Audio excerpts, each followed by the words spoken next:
بسم اللہ الرحمن الرحیم۔ آج کا واقعہ ہے جنتی لاٹھی۔ یہ حضرت موسیٰ علیہ السلام کی وہ مقدس لاٹھی ہے جس کو عصائے موسیٰ کہتے ہیں۔ اس کے ذریعے آپ کے بہت سے ان معجزات کا ظہور ہوا جن کو قرآن مجید نے مختلف عنوانوں کے ساتھ بار بار بیان فرمایا ہے۔ اس مقدس لاٹھی کی تاریخ بہت قدیم ہے، جو اپنے دامن میں سینکڑوں ان تاریخی واقعات کو سمیٹے ہوئے ہے۔ یہ لاٹھی حضرت موسیٰ علیہ السلام کے قد برابر 10 ہاتھ لمبی تھی اور اس کے سر پر 2 شاخیں تھیں جو رات میں مشعل کی طرح روشن ہو جایا کرتی تھیں۔ یہ جنت کے درخت پیلو کی لکڑی سے بنائی گئی تھی اور اس کو حضرت آدم علیہ السلام بہشت سے اپنے ساتھ لائے تھے۔ حضرت آدم علیہ السلام کے ساتھ عود خوشبودار لکڑی، حضرت موسیٰ علیہ السلام کا عصا جو عزت والی پیلو کی لکڑی کا تھا،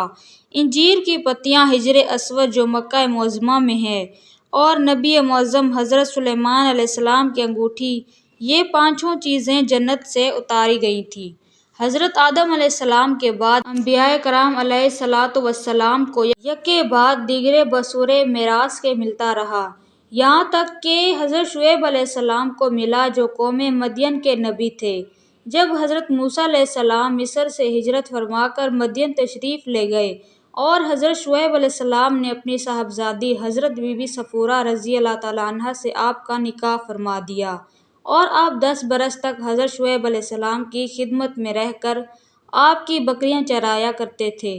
اس وقت حضرت شعیب علیہ السلام نے حکم خداوندی کے مطابق آپ کو یہ مقدس عصا عطا فرمایا۔ پھر جب آپ اپنی زوجہ محترمہ کو ساتھ لے کر مدین سے مصر اپنے وطن کے لیے روانہ ہوئے اور وادی مقدس مقام طویٰ میں پہنچے تو اللہ تعالیٰ نے اپنی تجلی سے آپ کو سرفراز فرما کر اس وقت اللہ پاک نے آپ سے جس طرح کلام فرمایا، قرآن مجید میں اس کو اس طرح سے بیان فرمایا گیا ہے: اور یہ تیرے دائیں ہاتھ میں کیا ہے؟ اے موسیٰ، عرض کی یہ میرا عصا ہے، میں اس پر تکیہ لگاتا ہوں اور اس سے اپنی بکریوں پر پتے جھاڑتا ہوں، اور میرے اس میں اور بھی بہت کام ہیں۔ دوسرے کاموں کی تفصیل یہ ہے: اس کو ہاتھ میں لے کر اس کے سہارے چلنا، اس سے بات چیت کر کے دل بہلانا، دن میں اس کا درخت بن کر آپ پر سایہ کرنا، رات میں اس کی دونوں شاخوں کا روشن ہو کر آپ کو روشنی دینا، اس سے دشمنوں، درندوں اور سانپوں بچھوؤں کو مارنا، کنویں سے پانی بھرنے کے وقت اس کا رسی بن جانا، دونوں شاخوں کا ڈول بن جانا، بوقت ضرورت اس کا درخت بن کر حسب خواہش پھل دینا، اس کو زمین میں گاڑ دینے سے پانی نکل پڑنا وغیرہ۔ حضرت موسیٰ علیہ السلام اس لاٹھی سے